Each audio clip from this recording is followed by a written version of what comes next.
Komisioni Shtetëror i Zgjedhjeve ka përditësuar rezultatet finale të 19 tetorit në nivel lokal. Koalicioni Vlenë është fitues në kampin shqiptar me 9 komuna, prej të cilave 5 i ka fituar që në raundin e parë, si Çajirin, Sarajin, Haraçinën, Zhelinën dhe të Arcën, ndërsa në 4 të tjera është në balotazh. Nga ana tjetër, Aleanca Kombëtare për Integrim ka fituar që në raund të parë në Likov, Pllastnicë dhe Çashk. AKI me shumë vota ka dhe në Gostivar dhe Vrapçisht, por këtu ka gjast të përsëritet votimi për shkak të mosarritjes së pragut të nevojshëm.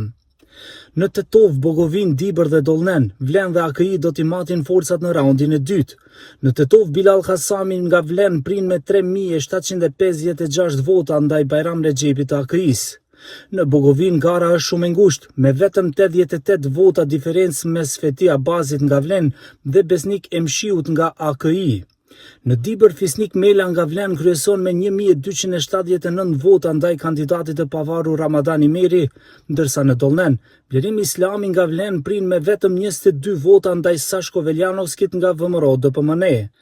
Si kandidati pavarur i Strugës Mendi Qyra, prin vetëm me 215 vota diferencë që do të shkojnë në balotazh me kundër kandidatin e AKI-s Arsim Dalipi. Në komunën e Studeniqanit prin kryetari aktual si i pavarur Azem Sadiku me 559 vota diferencë ndaj kundër kandidatit të AKI-s Ejup Abazi, të cilët do të shkojnë në balotazh pas 2 javësh, përkatësisht me 2 nëntor ku do të mbahet raundi i dytë i zgjedhjeve në të gjitha ato komunat ku nuk kishte cenzus apo që rezultati ka qenë i ngushtë ndërmjet kandidatëve.